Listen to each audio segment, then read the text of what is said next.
ಕನ್ನಡದವ್ರು ನೀವು, ಆದರೆ ಹೊಟ್ಟೆ ಬೊಜ್ಜು ಬೇಗ ಕರಗಿಸಬೇಕು ಅಂದರೆ ಏನು ತಿನ್ನಬಾರ್ದು, ಏನು ತಿನ್ನಬೇಕು ಅಂತ ಈ ವಿಡಿಯೋಲಿ ಹೇಳ್ತೀನಿ.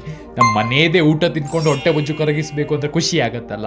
ವಿಡಿಯೋ ಸೇವ್ ಮಾಡ್ಕೊಳ್ಳಿ, ಎಕ್ಸಾಕ್ಟಾಗಿ ಎಕ್ಸ್ಪ್ಲೇನ್ ಮಾಡ್ತೀನಿ. ಫಸ್ಟ್ ಆಫ್ ಆಲ್ ಕರ್ನಾಟಕದಲ್ಲಿ ಏನು ಫುಡ್ ಅವಾಯ್ಡ್ ಮಾಡಬೇಕು ಅಂತ ಹೇಳ್ತೀನಿ, ಆಯಿತಾ. ಫಸ್ಟ್ ಫುಡು ವಡೆ ಸ್ನೇಹಿತರೆ. ನೀವು ಹೋಟೆಲಿಗೆ ಹೋದಾಗ ಉದ್ದಿನ ವಡೆ ಇರ್ಬೋದು ಅಥವಾ ಬೇರೆ ಟೈಪ್ ಯಾವುದೇ ವಡೆ ಫ್ರೈಡ್ ಐಟಮ್ ಇದೆ ಅದನ್ನು ಅವಾಯ್ಡ್ ಮಾಡಿ. ಎರಡನೇದು, ರೈಸ್ ತಿನ್ನುವಾಗ ಅದು ಗ್ರೇವಿ. ಈ ಗ್ರೇವಿಯಲ್ಲಿ ಕ್ಯಾಲೋರೀಸ್ ಜಾಸ್ತಿ ಇರೋದು. ಹೊಟ್ಟೆ ಬೊಜ್ಜು ಬರೋದು ರೈಸಿಂದ ಅಲ್ಲ, ಓವರ್ ಆಲ್ ಕ್ಯಾಲೋರೀಸ್ ಇಂದ. ಗ್ರೇವಿ ಕ್ಯಾಲೋರೀಸ್ನ ಜಾಸ್ತಿ ಮಾಡುತ್ತೆ. ಮೂರನೇದು, ಹೆಲ್ದಿ ಅಂತ ನಟ್ಸ್ ತಿನ್ನೋದು. ನಟ್ಸ್ ತಿನ್ನೋದ್ರಿಂದ ಹೊಟ್ಟೆ ಬೊಜ್ಜು ಕರಗಲ್ಲ, ಇದರಲ್ಲಿ ಕ್ಯಾಲೋರೀಸ್ ಜಾಸ್ತಿ, ಇದು ವೆಯ್ಟ್ ಗೇನಿಗೆ ಹೆಲ್ಪ್ ಆಗುತ್ತೆ. ನಾಲ್ಕನೇದು, ಬಾಳೆಹಣ್ಣು. ಹೌದು, ಬಾಳೆಹಣ್ಣು ಹೆಲ್ದಿಯೇ, ಬಟ್ 100 ಗ್ರಾಮ್ಸ್ ಅಲ್ಲಿ 30 ಗ್ರಾಮ್ ಕಾರ್ಬೋಹೈಡ್ರೇಟ್ ಇದೆ. ನೀವು 4 ತಿಂದ್ರೆ 120 ಗ್ರಾಮ್ ಕಾರ್ಬೋಹೈಡ್ರೇಟ್ಸ್ ಆಯ್ತು. ಇದನ್ನ ಅವಾಯ್ಡ್ ಮಾಡಿ. ಏನ್ ತಿನ್ಬೇಕು ಅಂತ ಹೇಳ್ತೀನಿ.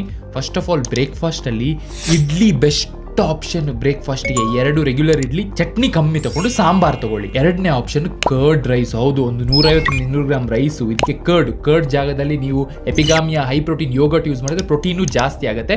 ಸ್ವಲ್ಪ ವೆಜಿಟೇಬಲ್ಸು, ಉಪ್ಪೆಲ್ಲ ಹಾಕಿ ಸಖತ್ತಾಗಿರುತ್ತೆ, ಬೆಸ್ಟ್. ಮೂರನೇದು, ಊಟ ಮಾಡುವಾಗ ಪಲ್ಯ ಆದಷ್ಟು ಜಾಸ್ತಿ ತಗೊಳ್ಳಿ. ಬಟ್ ಅಮ್ಮನ ಹತ್ರ ಹೇಳಿ ಎಣ್ಣೆ ಸ್ವಲ್ಪ ಕಮ್ಮಿ ಹಾಕಿ ಮಾಡಕ್ಕೆ, ಅದರಲ್ಲಿ ಫೈಬರ್ ಜಾಸ್ತಿ, ಹೊಟ್ಟೆ